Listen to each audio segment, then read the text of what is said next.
What's going on, everybody? Welcome to another edition of the Talking to the Doll Benfica Podcast, episode number 181. We're back here every week to give you the latest on Benfica. And thanks for tuning in, for you guys that are watching this live on YouTube, and also for the guys that catch the replay. Also, don't forget to catch the audio version on iTunes. That's very important. We got to get those listens up. Maybe we'll get we'll be part of this 400 million deal somewhere, somehow. I'm hoping I get some pocket change out of that. Definitely the investment to upgrade Steve's internet. Hey, so my internet's been good for at least a few months now. Come on, at least all season. Well, show me that cup, man. What is that, like a punico or something, bro? No, that's a big old cup, bro. No, that's a pint glass. A pint. Essa merda é muito grande. Essa é grande. É muito grande. Mas a cerveja não é muito boa. Talvez para a próxima vez vai ser. O problema é do gajo que está a beber. Pois é. Anyway, on tonight's edition, we will look back at the Astana game, which is a week ago tomorrow. So we're going to try to remember that. We'll also look at the Braga game that took place yesterday. And we'll look ahead to Academic that takes place this weekend. I don't even know what day. Monday? Chris, Saturday? You take being antisocial to a whole other level on the podcast and sending text messages. Now that is hardcore. With me tonight, you've been hearing the guy with the big cup and his shitty beer, Steve Santos. What's going on, everybody? I was just listening to Chief Keef perform, so now I'm jamming like he was, because they called Renato Sanches Chief Keef, so I had to check that out. Steve, whatever you do, please do not Google that. Don't try to find out who this Chief Keef is, because I think you will throw up. I think you might have just blown up the internet by giving up that name, Chief Keef. Ai, Jesus, que vergonha. Cristiano Oliveira. Olá. And I'm Alfredo Fumaças. What's going on, everybody? Capitão. Really, man, I gotta be honest. We're gonna sit here and talk about the Astana game. It was so long ago. Yo, I forgot about it. Let's get right into it. Júlio César. Want to talk about it for real? Júlio César nos colanches. Sério? Silvio, Lisandro Lopes, Jardel, and Eliseu across the back. Samaris and Sanches in the middle. Made his Pizzi debut. and Guedes on the wings. Jonas and Jimenez. We talk so much crap about Jimenez. You see what he did? That's what I do. I'm glad to know that these guys listen to the podcast and we motivate him. I mean, as Steve was just bragging about his internet, as you can see, he's frozen. See? No, he's not frozen. He's frozen. Is he frozen? Look, he's frozen. So, like I said at the beginning of this podcast, I would love to be a part of that 400 million because we need to upgrade Steve's internet, no matter, regardless what he says. Look, he's frozen. I mean, really not surprised. But well, Jimenez, we sat here and I talked about him and criticized him, and it's it's what I do best is criticize people. And he came up big.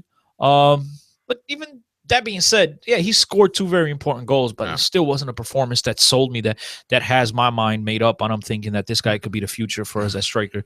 He still hasn't offered much. It's not convincing, but he definitely is scoring the goals. I mean, I remember, and Steve remembers this well, Cardozo playing like shit for 90 minutes, and then in the 91st minute he scores, or in 1 minute he scores, and he gives us the win. So the important thing was the win. It was a tie. We didn't get the win on this, but we were down 2-0 early, Steve, and we saw this going very ugly. 10 o'clock in the morning here in the States following that game. Very ugly. 2-0 with 31 minutes into the game. I really thought we were going to shit the bed on this one, Steve. Yeah, so did I. But it seemed like the intensity level raised as soon as the second goal went in for Astana, and we started to play slightly better. I'll use the term slightly very loosely because we didn't play that well at all, but we did manage to score the two goals and get a result that it seems like all the other teams that have gone there have gotten as well, which served us really well. I mean, the first time we go through the group stages in a long time, so it was par for the course, if you will, since both Galatasaray and Athletic Madrid, as Steve said, went there and were only able to get ties when, on paper, this was the weakest team.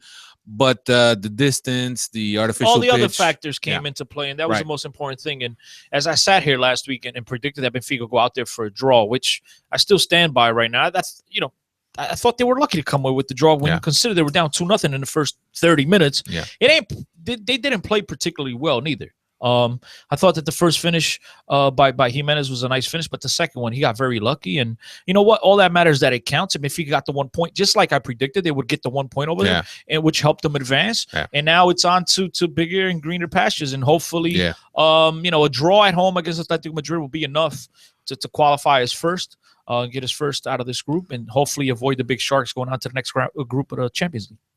Yeah, so we did our duty, if you want to call it. I think the plane ride on the way back, there's some stories out there from crazy from what the team, and also Isabel Cutileiro. If you follow her, she's the official Benfica photographer. She said there was some scary moments on the plane, and I turbulence. Think even Rui Vitoria and Rui Costa said that they thought it was a dream, because I guess they were all asleep, and then they woke up with all the turbulence. But I'm glad that the team made it safe. I'm glad that the team made it into the round of 16 of the Champions League, for a team that's we kind of looking at this team maybe as a rebuilding year, as a year that we need to steady the ship financially. I think these millions in the Champions League that we've earned this year are really, really good. And talking about millions, let's hope. I know I don't need to give you another reason to sit here and cheer against Football Club Porto, but I know some of you who like to cheer for Portuguese teams in European competitions. Well, I'm asking you not to do so, and I'd advise you not to do so. Why is that? Because Benfica right now have guaranteed themselves 22.5 million from the Champions League, prize or whatever it is, from the pool, I should say.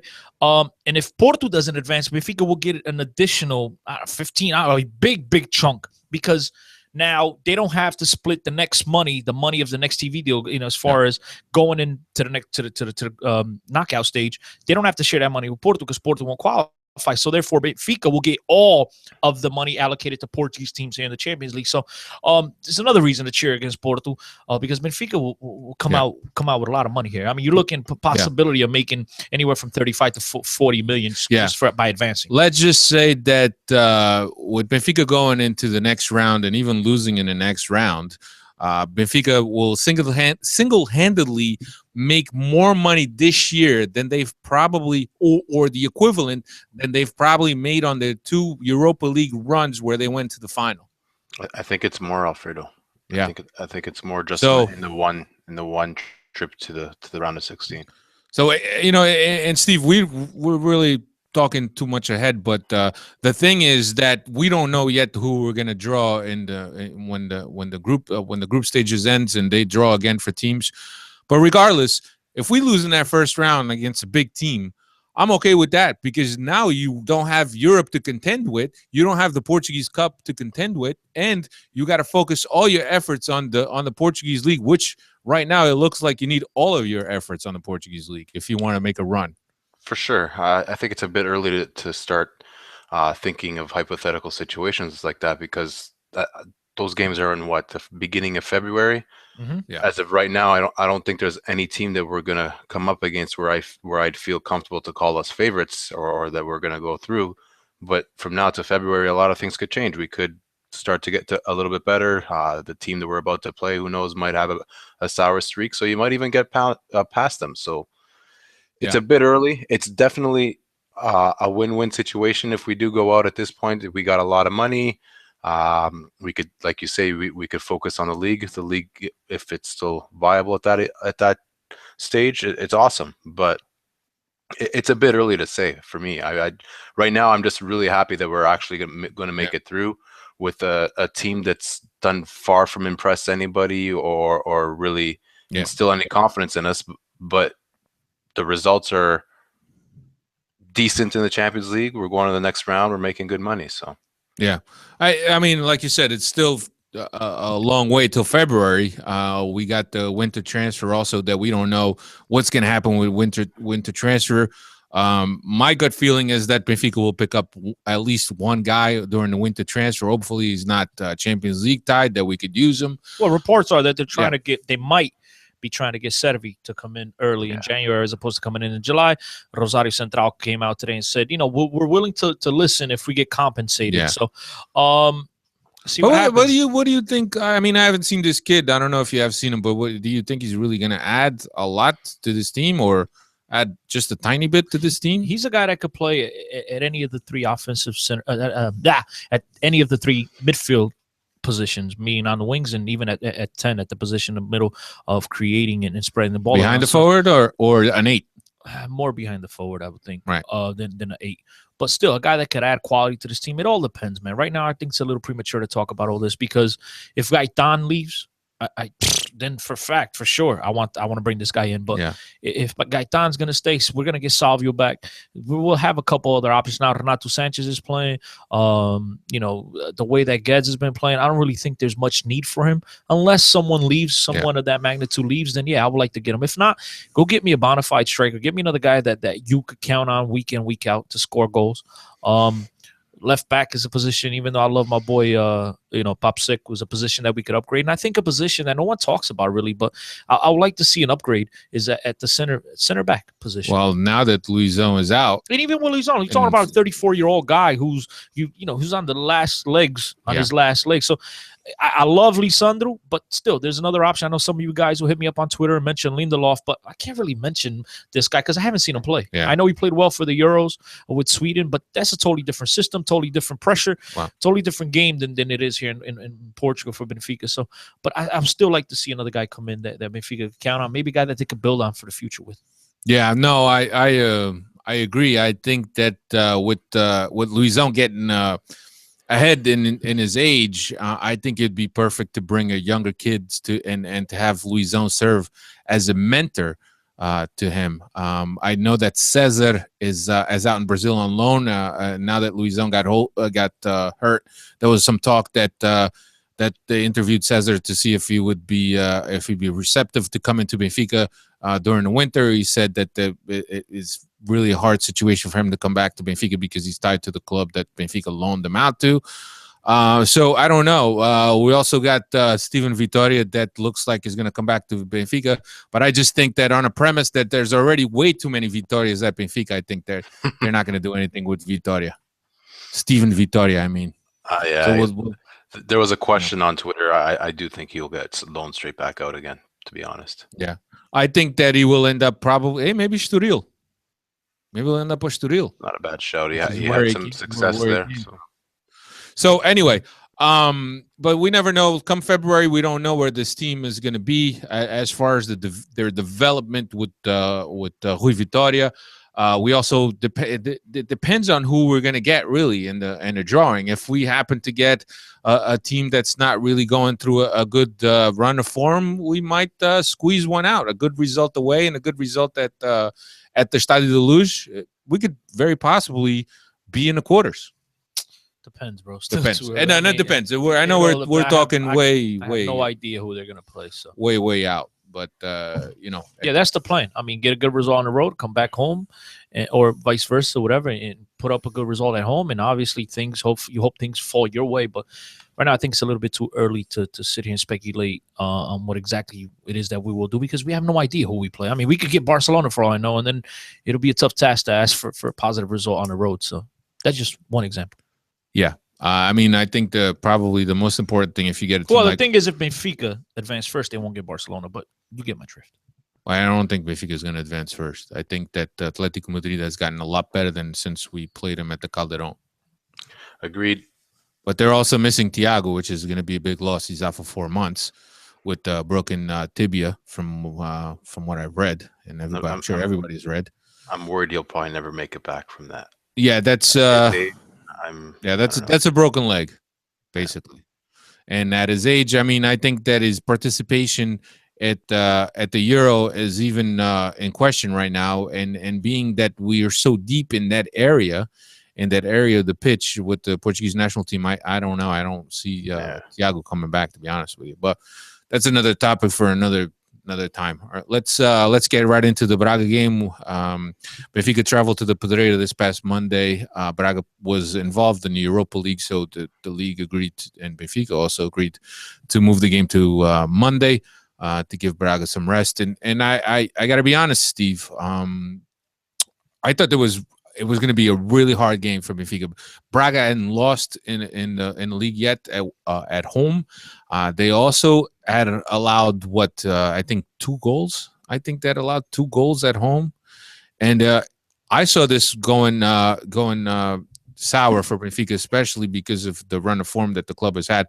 I'll give you the lineup real quick.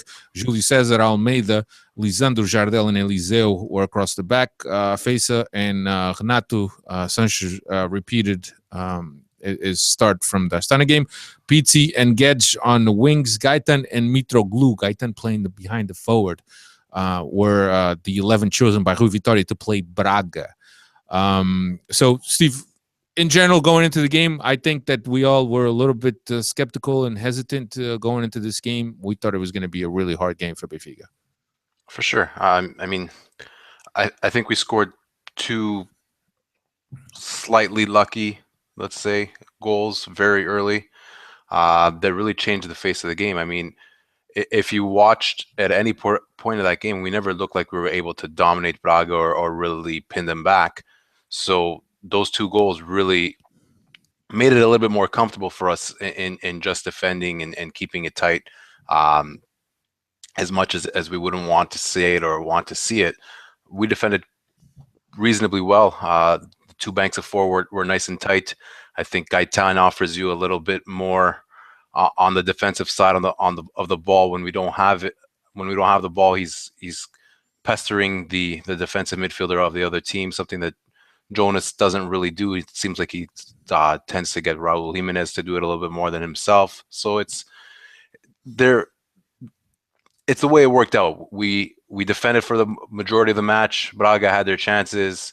I would have to be absolutely honest with you guys, and I think Braga were probably hard done by a 2-0 result. Yeah. They had a handful of chances. They hit a couple crossbars.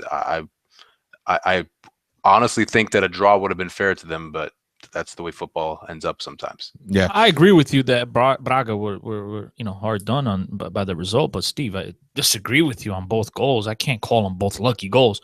I thought the play by the Greek, that was a fantastic. So it was a heads up play. That back heel, that was money. And then even a guy that I criticized for a while, Pizzi, to fake and then let it get to his left foot, his off foot. Had the defender not been there, that would have been straight in, Steve. That was going on goal. It wasn't like it was deflected on. They got lucky. So, maybe lucky was the wrong he got word, lucky but, that but they were one-off chances. We didn't make many more. I think that early in the game, Benfica came in to try to put the pressure on the home team, and it worked out for them. And then even the finish by Lisandro, I can't call that lucky. I mean, that was a fantastic play by him. He stops it with his chest, and before it even dropped, hits the floor. He one-times it on goal.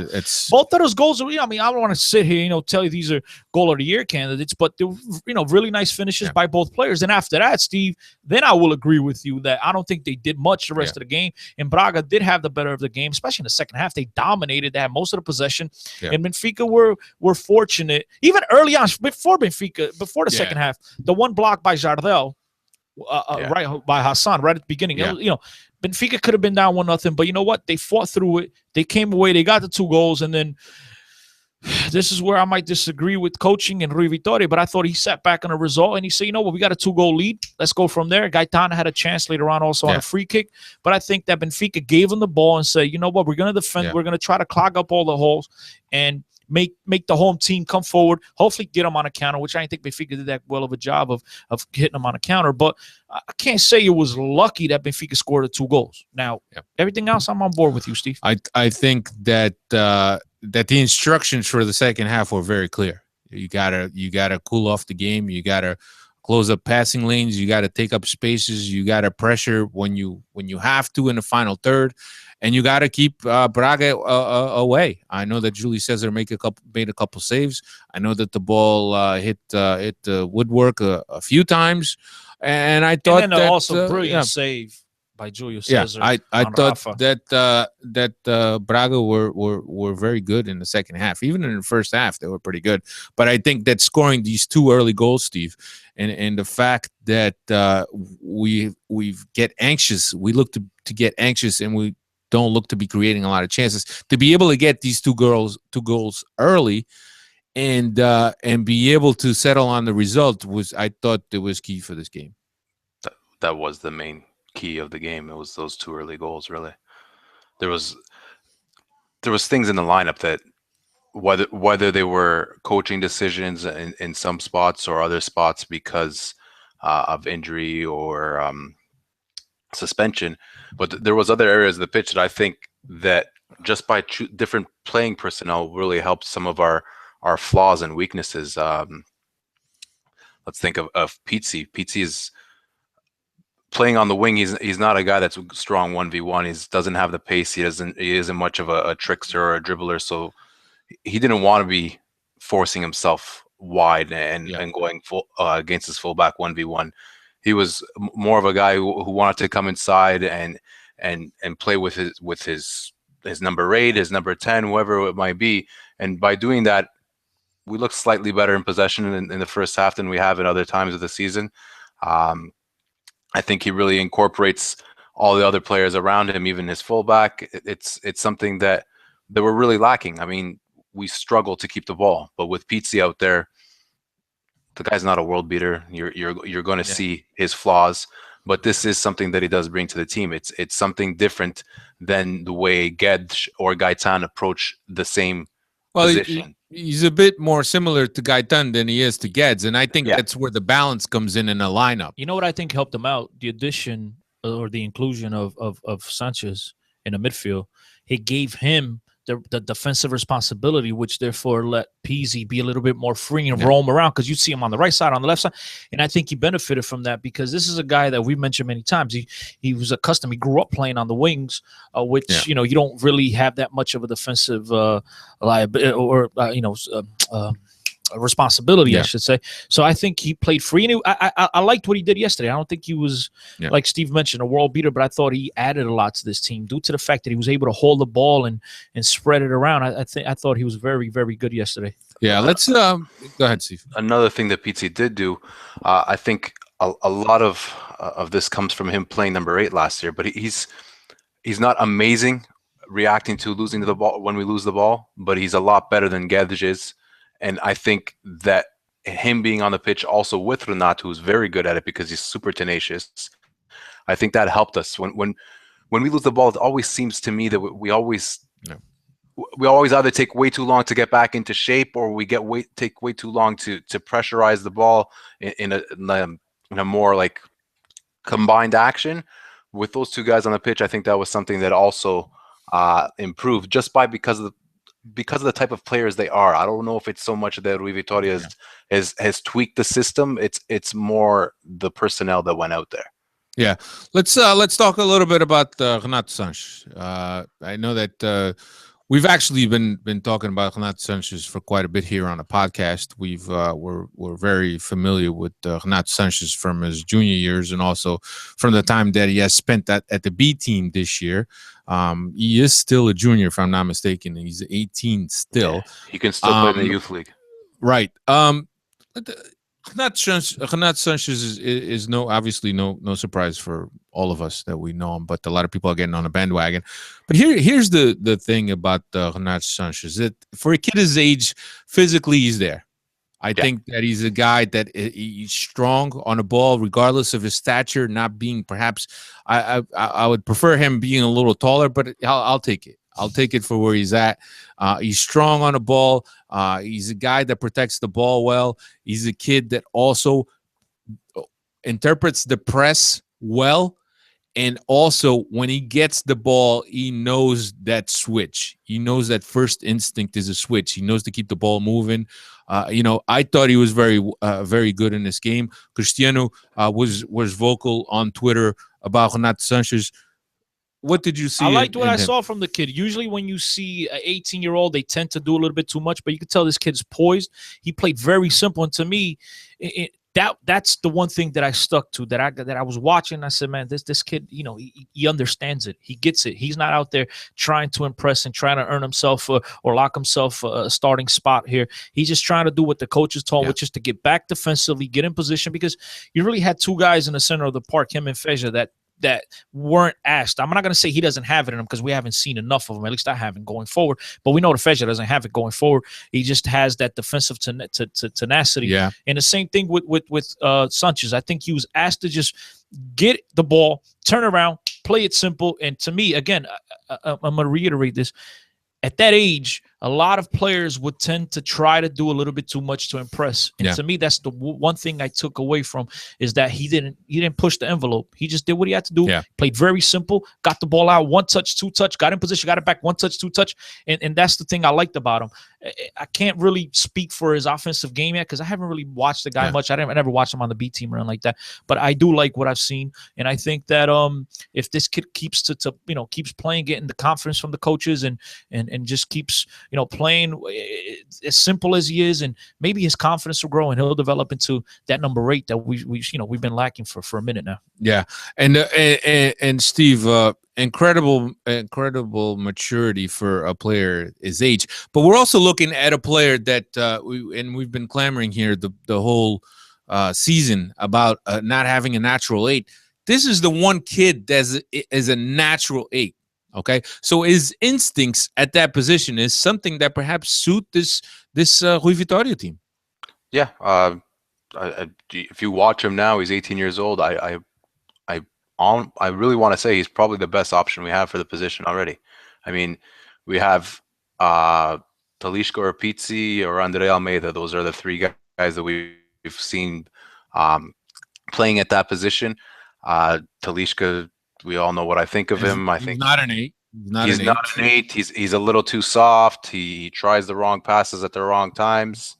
Not for me. He plays a Brazilian style, which is not that aggressive. It's far from aggressive. You have Pizzi in the right system. You can get by. We won the championship, like we said last year, with Pizzi playing number 8. Not as strong as Renato. Not as tenacious and doesn't hunt down the ball as well as Renato does. And Renato's got moves. Renato's an 18-year-old. And on top of it all, I was gonna get there. Renato's got Ginga. The way Chris likes to say it. I don't know if he's gonna have the guts to start pulling it out with the big boys, but in the juniors and in the B team, you'll see the nice short dribbles, the rollover with the sole of the foot and stepping over the ball. You'll see those nice touches. So that may come in the future. He also has a lot of pace. I mean, you see him just breaking away from in a transition, and you could see that this is going to be a start of many counterattacks for us. So he's got all the tools to be our best number 8. And to be honest, right now, I don't think there's anybody better for him. Renato is 18 years old, stuck in a man's body already. The dude's he's a grown up. He is a grown up. He's not a regular physically. He is he's not an 18-year-old. He's a man. I mean, you look at Bernardo Silva at that age, fragile. This guy looks like he belongs. He looks like he's going to put his foot down, and more often than not, he's going to win the 50-50 ball. He looks like he's matured physically. Yeah, and that's the big thing that he has going for him. And Mike DeCosta just mentioned something that I was going to go into.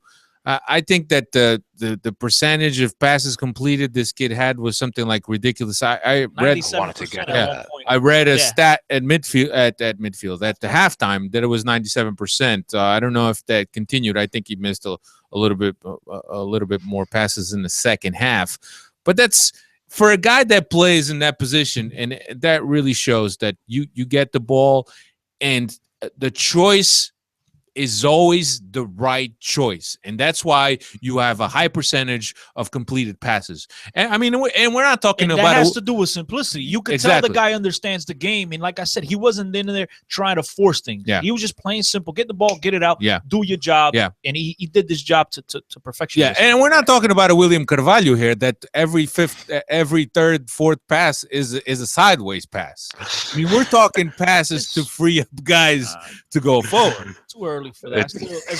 It's always a shot at William Carvalho from Alfredo in the sideways passes. As much as I liked what I saw from him yesterday, I still got a long way to go. Too early for me to sit here, But I did like what I seen.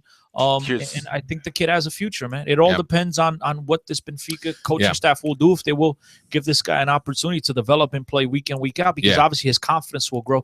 And then maybe we'll see that Ginga that Steve was talking about before. Because we all know as your confidence grows, you start to feel a little bit more loose. Yeah, absolutely. And I think that one thing that was reflective of how he played and how much the team is really depositing their confidence on this kid is the fact that after the game, and I don't know if you guys stuck around watching it, Rui Costa came up to Renato Sanches, and there was a long embrace between the two. And Rui Costa knows exactly what he has there. Luvas Pretas, also João Alves, compared Renato Sanches to Bernardo Silva, and in his opinion, which was a guy that was connected to the Benfica formation for quite some time, he thought that Renato Sanches is actually more of a complete player than Bernardo Silva. He might be a more complete player as far as a box-to-box guy, but Bernardo Silva's got that magic left foot. The guy's got Ginga. But when it comes to physicality, physicality, he beat. I mean, Bernardo he could get pushed off the ball real easy. It's completely different players. I don't think it's even fair for Senhor Luvas Pretas to even try to compare the two, because it's like apples and oranges if you really look at it. Just to go back into combinations and changes in the squad, I think Fesa, as he was not great, but I think the inclusion of Fesa, as much as I love Samaris and as much as I think that where I'm going is probably a knock on Rui Vitória, the man himself, but the inclusion of Fesa is it eliminates another one of the problems that I've been talking about all season, and that lack of definition between the two central midfield roles. With Fesa, you have a limited player that can only really play in that area in front of the back four. That's a spot. Track down runs. Distribute the ball easily. And then with Renato, you have a guy who's more expansive, a guy who's got the lungs, a guy who's tenacious. The thing is, though, how we played somewhat better this way, which to me is a shame, because Samaris is much more of a footballer and has a much better footballing brain, has much better feet than Fesa, but we can't explain to him, I guess is the best way to say it, that he needs what needs to be done in this system. Because when Rui Vitória plays with a Samaris and an Andre Almeida, basically he cuts the field in half and says, okay, everything to the left of center and up until the number 10-ish area is all for you, and everything right of center and up until the number 10-ish area is all for you. With Fesa, you can't do that. He doesn't have the capacity to cover all that ground. He doesn't have the feet to find himself in those situations and get out of it. So just by that guy's own limitations, you fixed something that Rui Vitória can't really fix on his own, if you guys catch my drift. One, that's on the coaching staff. They need to realize that and recognize that, not you and I sitting in our couches, number one. Number two, I think the fact that Fesa is a natural number 6, you don't really have to sit there and teach him positionally what to do. It frees him up to just play himself, where Samaris has to think. But Samaris was a fantastic 6 last year. That's fine, because that has to do with his work ethic. I don't think it had to do with the fact that he understands the position as well as Fesa does. Listen, again, I'll go back to this, and it's the same thing where you guys want to knock on Talisca, but when you're playing guys out of position, they're not going to be their natural selves. It's going to take you a while. Trust me, I've been through this. I'm talking from experience. It takes you a while. You're not thinking like your normal self, because you're constantly trying to think of what you're supposed to do rather than letting your instincts take over. And the other thing I was going to say is, I think the inclusion of Sanchez yesterday was really beneficial to Fesa, just like you mentioned, Steve. Fesa, all right, you do this, and the fact that Sanchez came in and he was told more of the guy to, all right, maybe push up a little bit, but play very simple, get rid of the ball. But the fact that he was helping out Fesa defensively, where we didn't see that work ethic from anyone else. Well, they don't have that instinct. So far they don't have that instinct. I think that was very beneficial yesterday, because you had two guys with very different roles, but very clear roles. They knew what the hell they were going to do, as opposed to two guys that have to go there and think about, like, oh, snap, let me track back. It's just, when you're playing, your instincts just take over, mate. When you have to think the game, there's a problem. 100%. 100%. The only thing that the biggest question right here right now and going forward is, I think that Renato Sanches is solidified as part in the lineup. The only thing here is that how is he going to be able to blend in with Samaris, which Steve already kind of touched up on it, and is Gaetan here to stay playing behind the forward? You can't. You can't. I think Sanches is here to play alongside Samaris, and I think Sanches will alleviate Samaris of some of those ball handling duties, which I think are only going to be beneficial to him. But as far as Gaitan, you can't. If you're going to play him behind the forward, which really yesterday I thought they were more of a 4-2-3-1 than it was a 4-4-2 or whatever it was. I thought that he dropped back into the midfield, and I think him and Pizzi both were just a little bit, roaming around free and able to go wherever the hell they wanted to go. But if you play Gaitan behind the forward, unless that forward is Jonas, you're gonna put Jonas on the bench. And I don't think you could afford to do that, because Jonas is a stud. I think that Gaetan and Jonas up front will provide for a very, very interesting dynamic up front, because but none of those guys are going to do the dirty work. They're not box. They're not a box player. But not even that. Steve mentioned it before. When Jonas plays, he doesn't do the pressing that Jimenez and even Mitro do to an extent. None of those guys up top will put in that pressure. They won't press all day. But so just to add to this, we don't press period as a team, so why does the forward have to press? There was periods against the Braga game that there was good pressing, and I think a lot has to do with the instincts of Renato Sanches. Yeah, because he's going to initiate that press, because he's going to be the first one out, and everyone has to follow him. But right. I still don't think we press that well, because the moment we do press, the defensive line doesn't come high enough as it should, and there's a big gap between lines. Yeah. I thought we were lucky actually not to get burnt by that. I don't think Rafa caught onto that enough in the first half and didn't pick up enough of the ball in that area. But Jonas has got to play. Yeah, I if it's as a lone striker, I mean, the guy is just too intelligent, too technically gifted. I mean, the numbers even speak for themselves with the goals, and he's not even really goal scoring. I wouldn't even say is his strongest attribute. Yeah, the guy has got to play. Ever since I mentioned that he pulled up against that Sporting game, when he came out and I seen him grab it, and everybody's like, he looked like he's fine. He hasn't been the same, and he hasn't even played as many minutes ever since. But this is a guy. I totally agree with you, Steve. I mean, everybody that's listening to the podcast knows how I feel about the guy. He has to play. Yes, if healthy. And I'm gonna say what I said last week. If he's not healthy, I'd rather sit him down for 2-3 weeks, make sure I get this guy back at 100%, rather than have him at 80% for the rest of the year. I want this guy at 100%, because the only way Benfica is going to be able to mount a challenge for the title is if the guy's hitting on all cylinders. I agree with you. I think it'll be very interesting to see how Rui Vitória manages this chemistry between Gaetan, Jonas, and Renato Sanches, especially considering that he might pull Gaetan to the middle. I think that this game, I thought that Pizzi had a good game. I thought he did well. He did, but when Savio comes back, and if you are indeed going to play That's Jonas and Sanches, Gaetan can't play in the middle. Gaetan's gonna have to go out wide because you have a guy that could do at least the defensive responsibility in the middle, and hopefully he's gonna get better, like we mentioned, with confidence. And so you can't. The one that's gonna lose out is gonna be Guedes and Pizzi. Those are the two guys that are going to miss out on this. But I thought that the time that Pizzi has spent on the bench has given him a newfound hunger, if you want to call it. I just think you played yesterday, you guys should go free, man. I'm telling you, that has a lot to do with it. Well, you also he didn't have the defensive responsibilities that he usually has. You seen him. My man was even trying, he's bringing in some Ginga, trying some trucs. And then one part that cracked me up late in the second half, he makes a pass to Eliseo. Eliseo made the run. He passed it behind. He bitched at Eliseo. They throw the Braga, throws the ball in. Feja steals it, gives it 1-2 with him. He messes up again. He passed the ball, and he turns to face. He's bitching at I started cracking up. That tells you his confidence is coming back. You're also looking at a guy that's playing in his natural position. Absolutely. But I think in order to play Jonas, to play Sanches, to play Gaetan, someone has to sit. You can't play them all.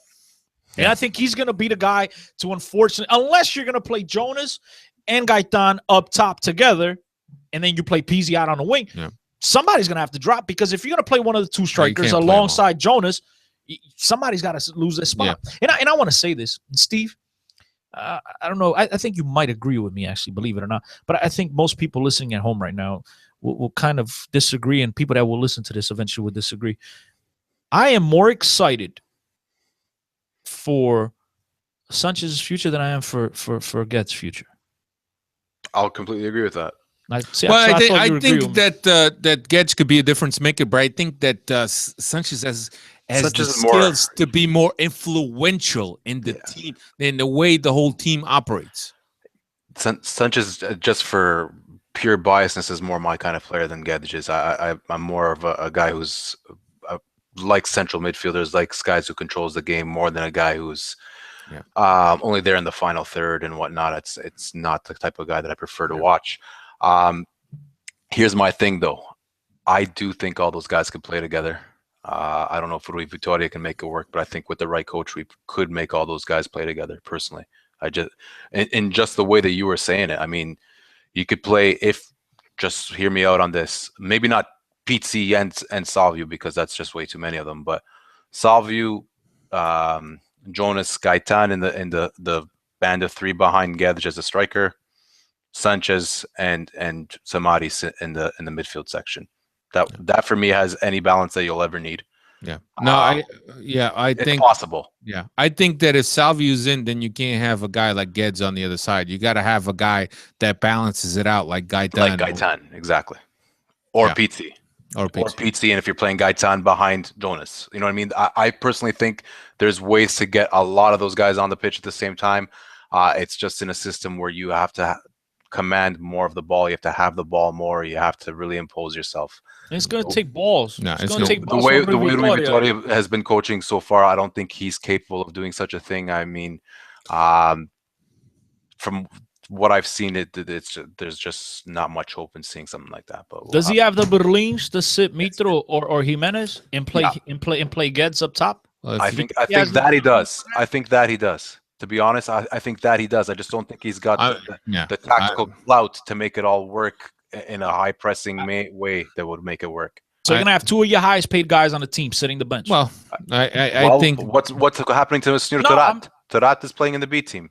Tarat's different though. That's a different case, man. That's a different case. I think he could do it. I think he's got the guts for that. I think that neither Mitroglou nor Jimenez have really convinced Vitória enough to be the first guy on a lineup sheet. So I think that it'd be very easy for him to drop one of them in favor of Jonas and Gaetan up front. You still need that box presence, man. That's the one. But that all depends. You do in old school ugly football. You don't need that anymore, man. Lima wasn't really a box presence. Exactly. Lima was far from a box presence. Lima could do it though. That's the difference. No, man. The only thing that Lima did that we don't have somebody to do right now is what either one of you guys was saying, that they don't defend. Lima defended very well on their first transition phase, on their first build-up phase. But Lima had the feet to play 1-2 combos with Jonas and there's no reason why Gedge can't do the same.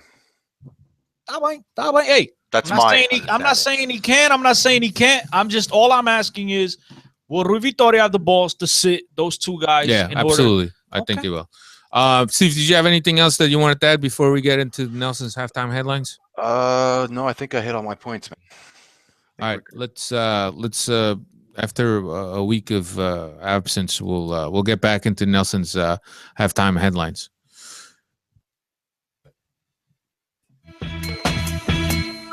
And now, the halftime headlines. This week we kick off by looking at our Moroccan sensation, Adel Taarabt. The ex-QPR and Milan midfielder made his first official debut for Benfica this past weekend. He played 60 minutes against Famalicão in the second division. He created two very good chances in the game and got an opportunity to stretch his legs. We wish him the best and hope he makes a skillful transition to the first team. Nas modalidades, Bruno Paes won the International Algarve Triathlon. It consists of a 2-kilometer swim, a 90-kilometer bike ride, and a 21-kilometer run. That was all completed in just over 4.5 hours. Congratulations to another Benfiquista winning on all fronts. And finally, we look at Renato Sanches, an 18-year-old midfielder who made his Champions League debut for Benfica against Astana.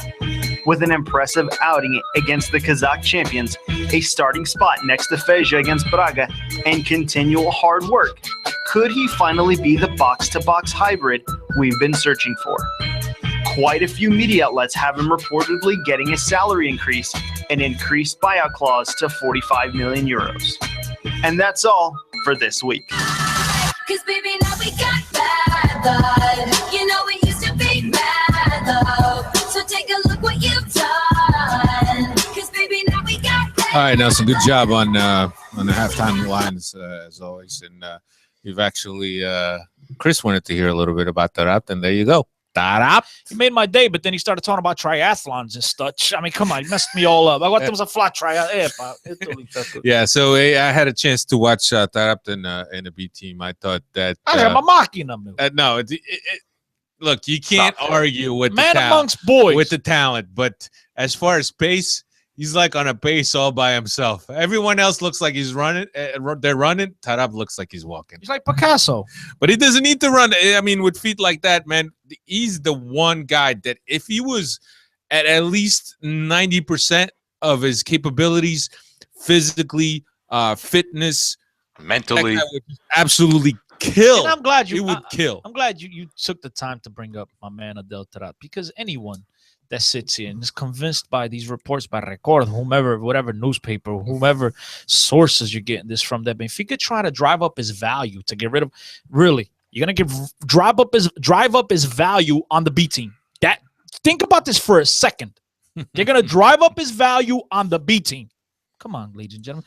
I really thought you guys were a little bit smarter than that, man. I don't believe in this garbage. No, if they're gonna drive up his value, they're just gonna play and force him on the beat on the main squad. Let the guy play. Maybe he'll pull something out of his ass and impress somebody. It's not gonna be on the B team because everybody's gonna look around and say this guy can't even get on their A team, and they're gonna spend money or pay his wages for a guy that can't even crack Benfica's A team. They're gonna pay for a guy that's playing on the B team. Yeah. Think about that for a second. Yeah, I think the idea here is to give him some game rhythm. So I'm gonna tell you what someone and keep him motivated also, I'm gonna because they probably told him, okay, you're gonna go down to the B team, you're gonna play a few games. All right, we'll see how you do, and then maybe, just maybe, you're gonna be part of the 18 roster. I'm gonna tell you what one of my sources told me, and I hope that this source is completely wrong. And I told him, Confirm I could confirm. tonight. I could confirm this. I could confirm this source, and he told me this, and I said, man, I hope you're wrong.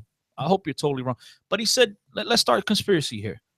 Maybe they're getting on the B team to get him in form and in rhythm to replace Gaetan, who leaves in January. I was like, damn, as much as I want to see him play, I hope that's not.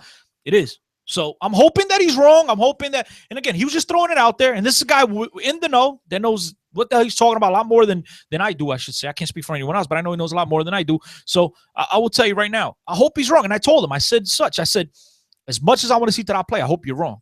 But hey, there's that angle. Steve, you don't have to talk about Tarap. Well, we'll get into. Steve's still gonna buy a Tarap shirt for his baby. Watch, I'm telling you. And should Pete Dominican buy you a Tarap shirt or no? Yeah, I take gifts, any type of gift, beer, shirts. Hey Pete, it's an extra. It's an extra large. Whatever, extra large. I'm on the Tarap diet, baby. Peixinho cozido e batata cozida. Hey, Peixinho grelhado.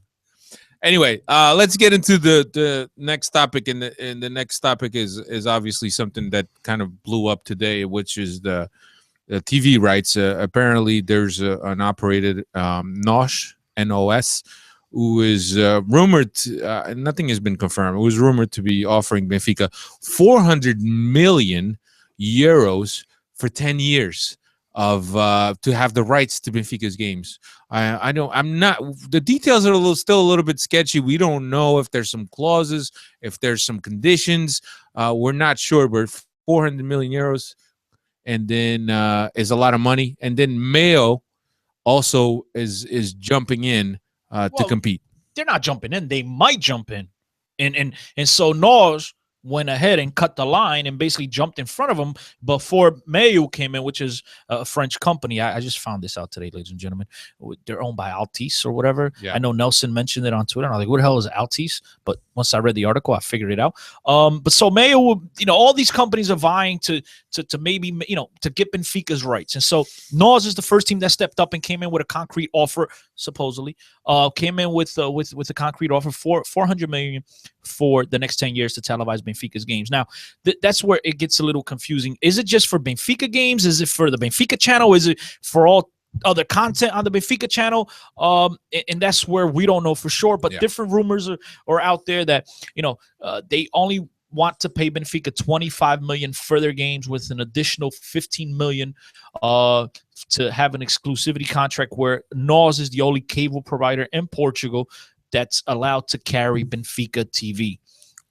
If that happens. If that happened, a lot of that has to do with the fact that And I like this. They're trying to be smart and go around it. Just like a couple years ago when Porto sold Moutinho and Falcao or James, whichever, James to Monaco, and one guy went for like 20 million, the other guy went for 50. When we know that was BS because Sporting was to get a percentage from that deal. So Porto always comes around. So Porto signed a deal with these TV companies years with ago. Sport TV, with Olive Sports. And not just Olive. It was Sports, Olive Sports. That's who he signed. I think is the agreement they have with any of these Portuguese cable providers that whatever Benfica signs for Porto.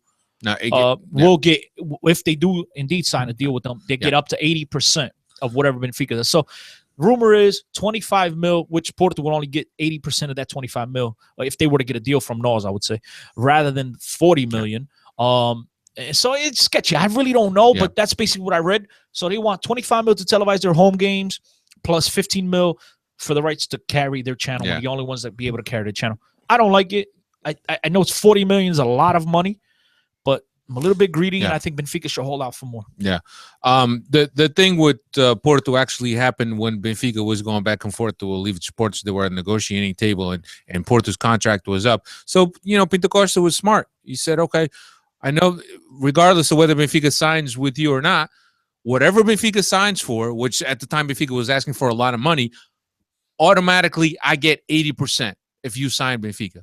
So at the point right now, and I think get a deal of up to 80% of what Benfica got. And I think right now that Mayo, which is one of the competitors with NOS, they own 50% of Olive Sports, if I'm not mistaken. So Porto would automatically benefit from the deal if Mayo were to grab the deal. Which Olive Sports, I believe, owns Sport TV.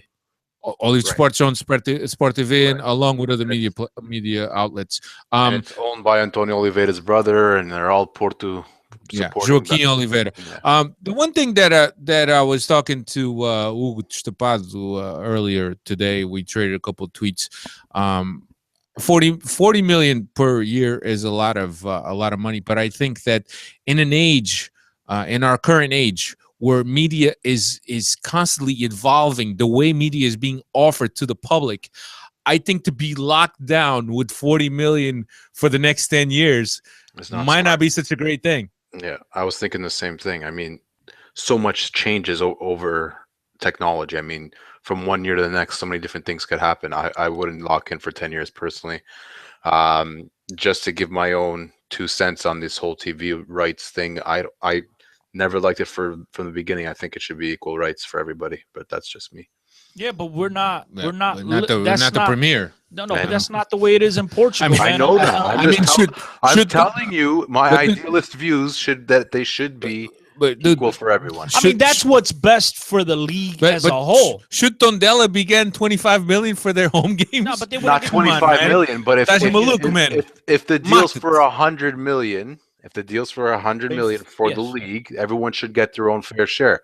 Regardless of whatever happens, Benfica is always going to be a bigger club in Portugal, will always make more money than a Tondela does. No, but why not give them at least one place where they're getting an equal playing field? Well, the way you're talking about it, is there's a pizza pie, and Benfica will get a bigger slice than everybody else, and so will Porto and Sporting.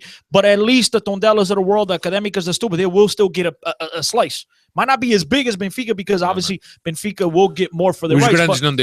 But it'll never happen. It doesn't happen right now, but I'm just saying if we were to go those ways, Steve, if we were to go that way, that's the way it would work. Benfica will still get a bigger slice.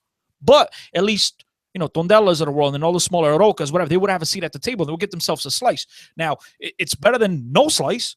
And I do agree with it. I love that business model.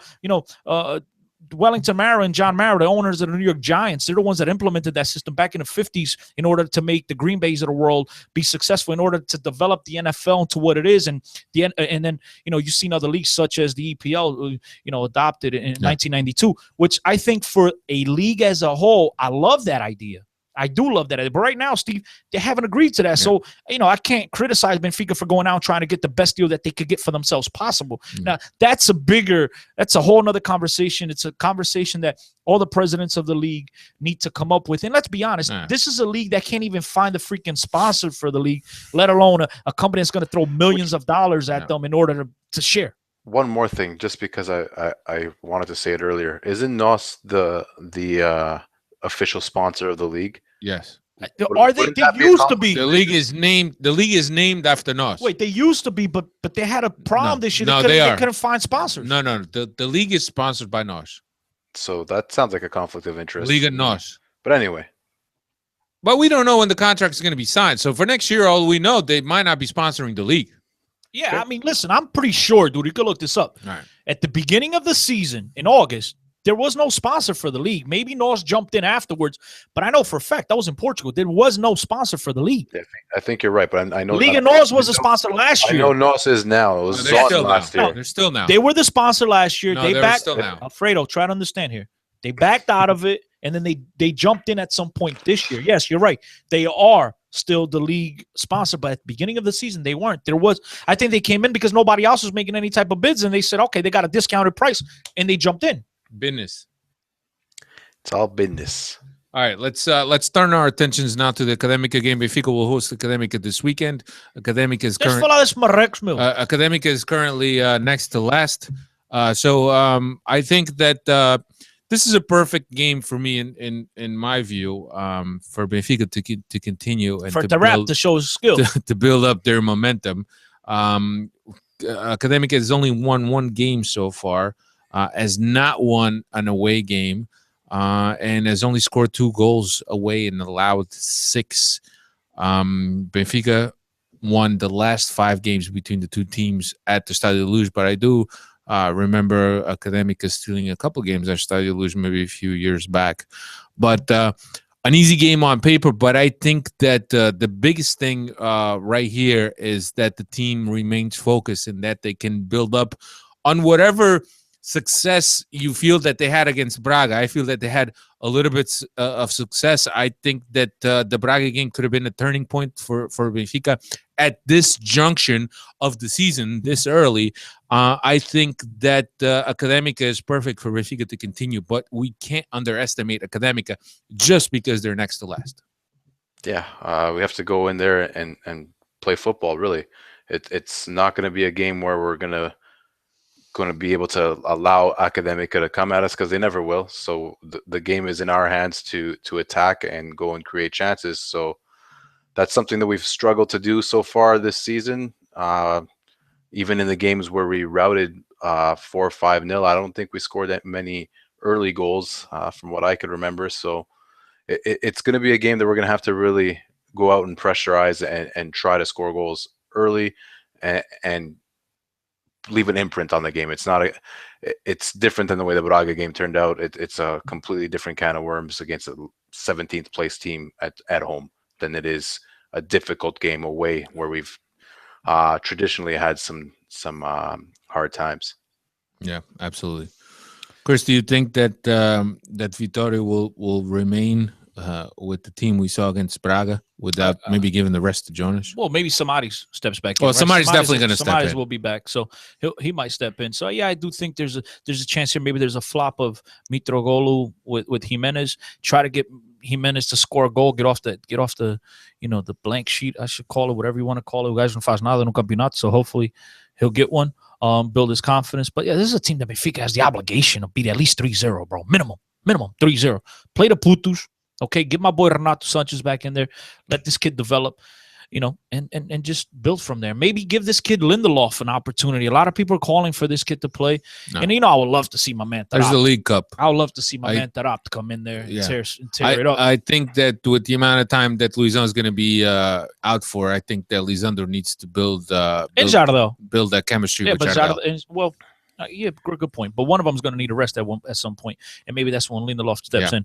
Now, the other thing, as far as Académica, this is a team that scored 11 goals all year, and what the hell's his name? And Rafael Lopes has got 4 of them. So shut everybody else. I mean, shut them down and take your chances when they're starting striker. Paciencia's kid always plays for. I don't want to know how much time he's played. Gonçalo, he's got 1 goal. Gonçalo Paciencia played 11 games, 1 goal.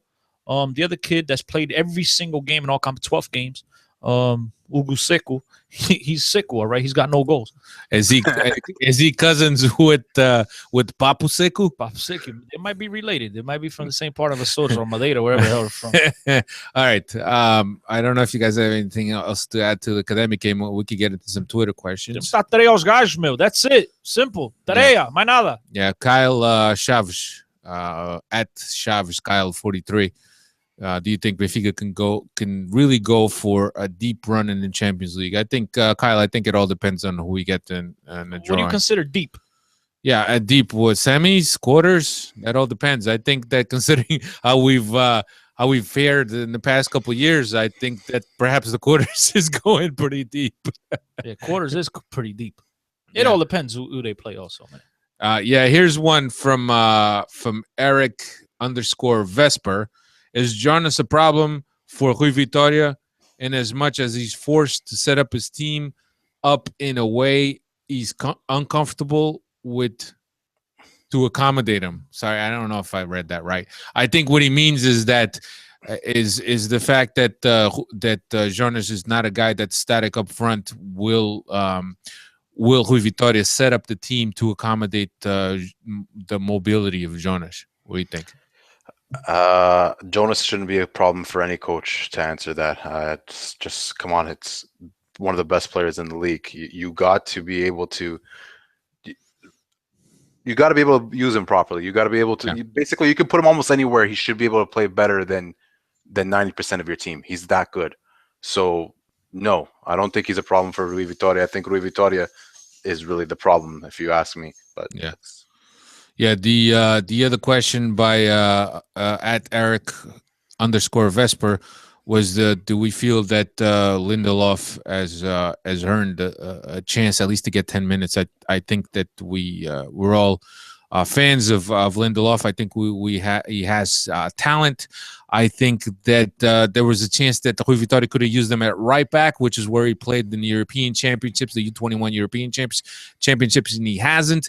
I think that maybe Lindelof would benefit from playing in the B team right now, develop routines either at a center or however we want to use him, either at a center back or a right back. Right now, he has to play a center back. If he's going to play on a B team, he's got to be a center back because we have many other options on the outside.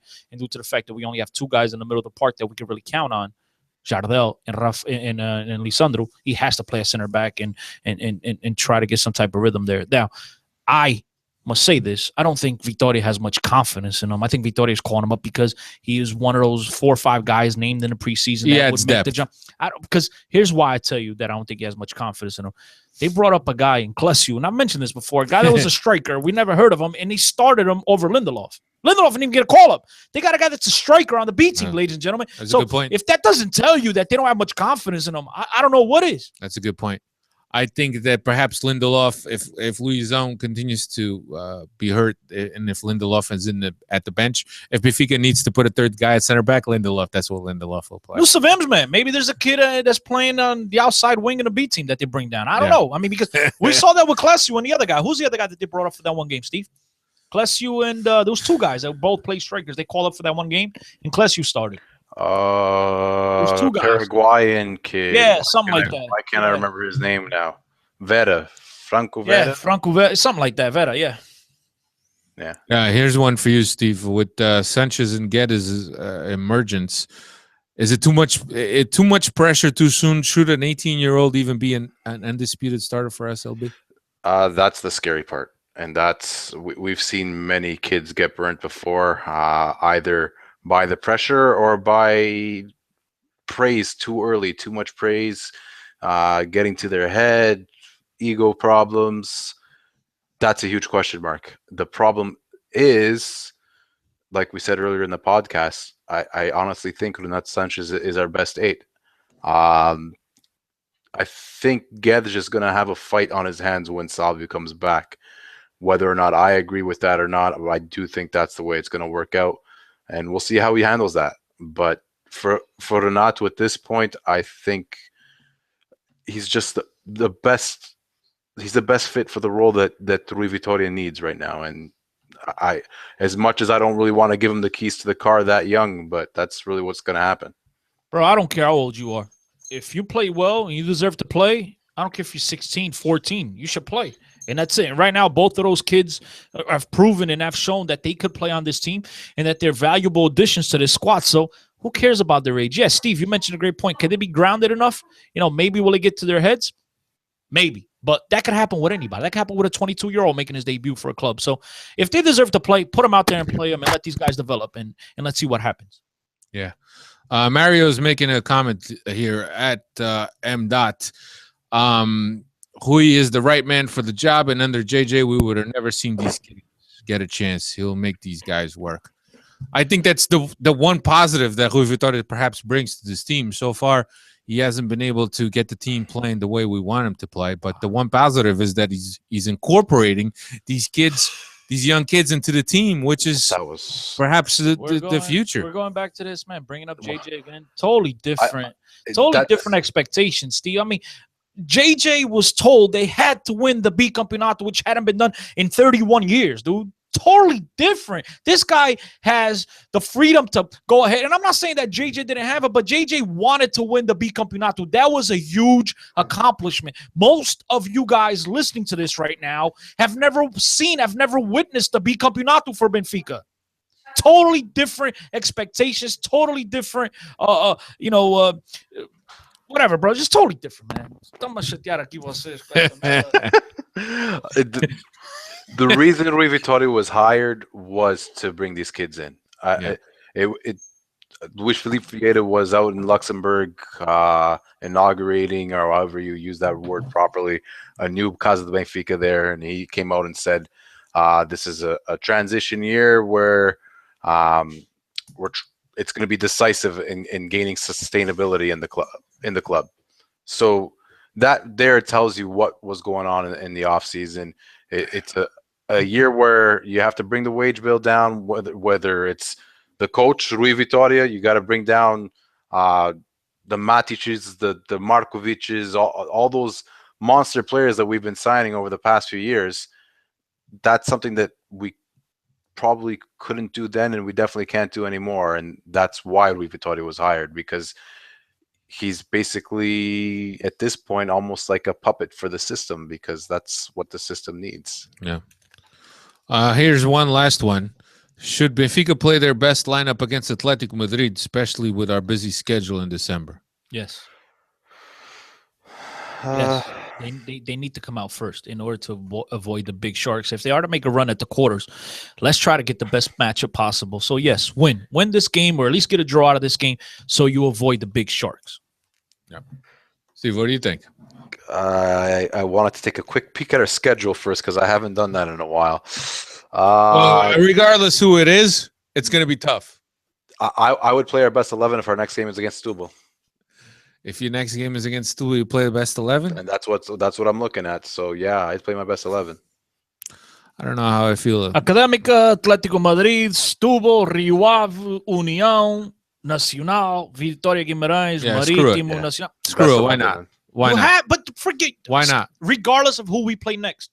If Benfica are to stand the chance, and even then it will be very difficult, but if Benfica are to stand the chance in making it to the next round and fattening their pockets, they have to get out of this group first. Not only do they make an extra $1 million for a win at home, okay, then they and then they play a weaker team, at least on paper, in the next round in the first round of the knockout stages of the Champions League. And if they're fortunate enough to get away from that, and obviously by playing a weaker opponent, chances get better for them to advance, and then make it to the quarters, make some more money. You have the responsibility. You have to put your best lineup forward.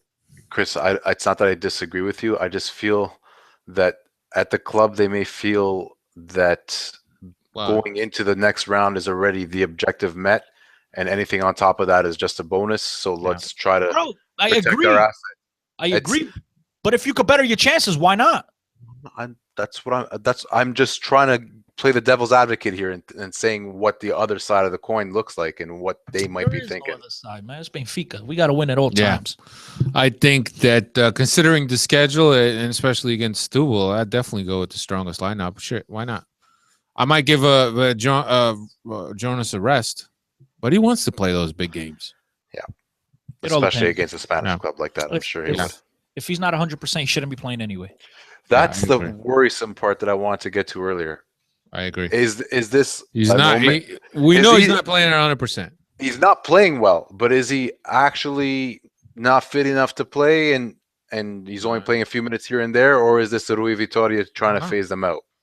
That's what I'm scared of. I don't know. If Rivita was trying to phase him out, my man needs to get his head He's checked. not phasing him out, dude. Come on, that's ludicrous. He's got to stop hanging out with that op. Isso nem parece que saiu da tua boca, pá. Dude, I don't know, man. Why is he only playing bit part player?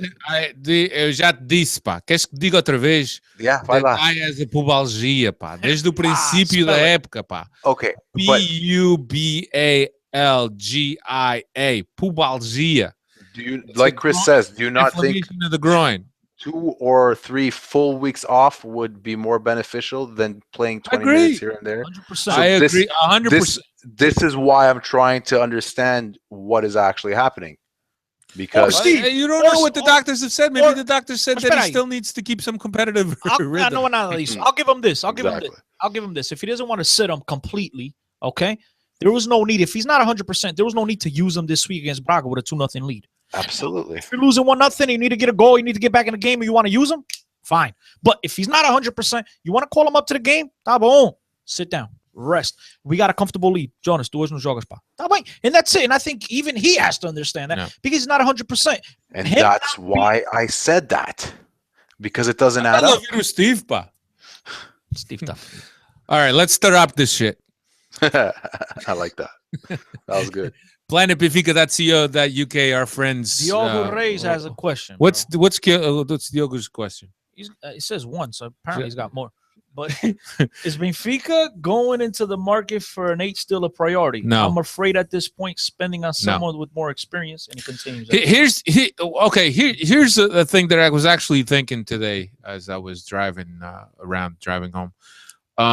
I think it'd be very beneficial for Benfica right now to get an experienced 8, a guy that's perhaps hitting 30, hitting 31, that could a guy. I'm talking about a name, okay? A guy that could come in and could be a mentor to Renato Sanches. No, because you know how Renato Sanches is going to develop by playing. It's not I by know. someone getting in his ear. But I understand. But you already got a mentor.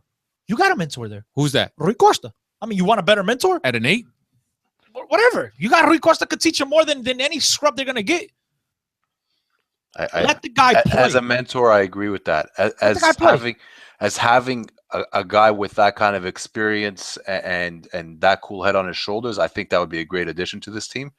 I just don't know. I can't think of a. The only that thing kind he's of got. player. The only thing he's got. He But doesn't Steve- have to play. But Steve, bring that guy in if you don't think that Sanchez is ready. If you think he's ready, you got to throw him out there. There is no ands, ifs, No, or no. buts about it. Sanchez is still your first option. I'm just thinking of in closing out games. You need another guy to keep possession in the Thanks midfield. Beasley, That kind of stuff. Talisca. Can we get somebody out of retirement to just come and mentor? For Renato what? You Sanches? got Rui Costa. You got Rui Costa there. I mean, you think Renato Sanchez is going to listen to some clown or Rui Costa? Can we get Calado out of retirement? Oh, well, anything that gets him away from the freaking commentary booth would be amazing. Please. Good point, Steve. All right, I think that's about it. Like I said, planetbenfica.co.uk. Don't forget to visit their forums where Mario is a moderator there. At Steve Santos 6, at Cristiano Oliveira, at Benfica Podcast, at Talking to the Doll, with D being DA, at BenficaPodcast.com. Don't forget to subscribe us on iTunes, RSS feed, or Stitcher Radio. And also like us on iTunes and watch the video on YouTube and all that good stuff. Next week, we'll be back. We'll break down the Academica game, and we'll look ahead to what do we got? Do we Atletico play Madrid and Atletico Madrid and Setúbal. Setúbal? Right. Yeah. So we'll wrap up our Champions League group stage participation, and we'll see what else we could talk about. Thank you very much for checking us in. Thank you for tuning in live and watching us live on YouTube, and for all those guys that are catching us on replay. Also, thank you very much. Peggy, we haven't heard from Peggy in a while. Shout out to Peggy. Peggy went to Portugal. He got a girlfriend. Forgot about it. And shout out to Marco Lopes. And shout out to Meg. Where's Meg? I didn't see Meg around today. And I think she's upset. 'cause I Timo, said Benfica's gonna Mario, Kevin, Nelson, All the regulars. George, all the guys. George, All those guys. Neil, And, stop drinking. and João Gomes. I'm sorry if I forget anything. I Neo. didn't see João Gomes around today. Maybe he overslept that alarm. Don't drink Neo. It's bad for you. Peace out, everybody. Go out with Steve. Call Steve. Go out for beers with Steve. Até amanhã, se Deus quiser. Arrivederci.